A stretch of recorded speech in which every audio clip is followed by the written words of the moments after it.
Bien, hoy vamos a hablar de la neuropatía de fibras pequeñas. Las fibras pequeñas son aquellas fibras sensitivas y autonómicas. Estas tienen que ver con diversas funciones. Ellas controlan el dolor, la sensación de presión, la sensación de temperatura y entre otras muchas funciones autonómicas como son la frecuencia cardíaca, la presión arterial, lo que es la sudoración, la resequedad de la boca y de los ojos, el flujo sanguíneo, funciones de otros órganos como los gastrointestinales y la tolerancia ortostática, que es más bien la tolerancia de estar de pie, de la posición de pie. Entonces, como son fibras sensitivas y autonómicas, los síntomas van a ser sensitivos y autonómicos. Dentro de los sensitivos va a haber un dolor quemante o un dolor urente o ardoroso, entumecimiento, hormigueo, parestesias, que son sensaciones anormales en la piel, sensación de choque eléctrico, sensibilidad a la temperatura, es decir, que el paciente no tolere el frío o no tolere el calor, y también pueden presentar alodinia, que no es más que un estímulo no doloroso genere dolor, como es el roce de la piel o el roce de alguna ropa o de alguna sábana, entre otros. Otros síntomas van a incluir lo que es picazón, contracturas musculares o fasciculaciones, espasmos musculares y calambres. También va a haber lo que es fatigabilidad rápida y fácil en sus músculos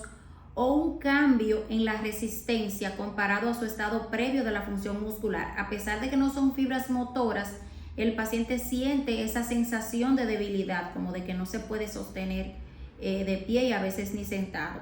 Dentro de los síntomas autonómicos se va a presentar lo que es sudoración anormal, debilidad, síntomas gastrointestinales como son la constipación o estreñimiento o la diarrea, disfunción vesical con incontinencia urinaria, es decir,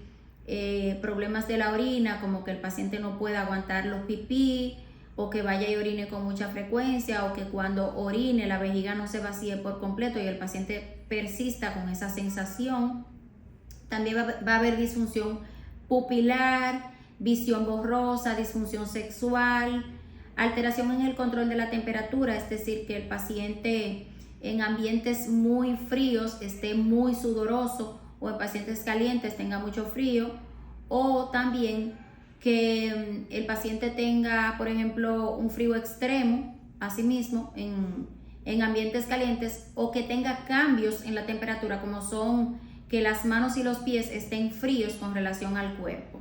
Entonces también va a haber dolor en las articulaciones, debilidad general, intolerancia ortostática, que es aquel paciente que no puede sostenerse de pie por mucho tiempo porque ya va sintiendo la fatiga o el cansancio y la sensación de desvanecimiento y de que se va a desmayar, y problemas vestibulares como son mareos que pueden ser relacionados con los cambios de la postura, y también irregularidades de la presión sanguínea, que en general se presenta hipotensión ortostática, pero también los pacientes pueden tener variabilidad con incrementos de la presión. Dentro de las causas de la neuropatía de fibras pequeñas, la diabetes es una de las más comunes, pero también hay otros trastornos metabólicos, las enfermedades autoinmunes como es la enfermedad de Sjögren, el lupus, el síndrome antifosfolípido. También están las deficiencias nutricionales, enfermedades del colágeno como el síndrome de Ehlers-Danlos.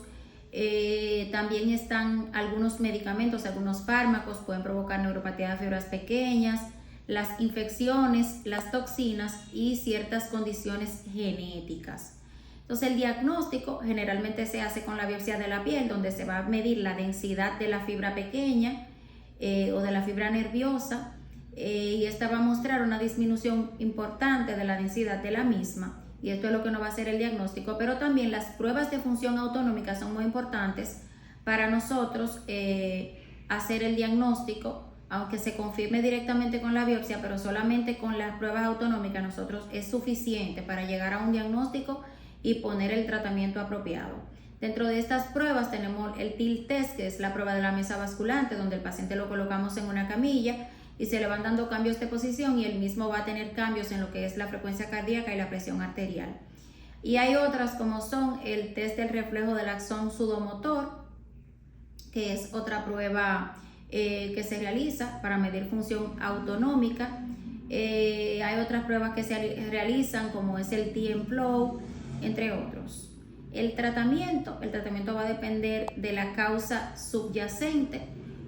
pero hay medicamentos sintomáticos también para la fatiga, para la hipotensión ortostática, para la taquicardia postural, entre otros. Y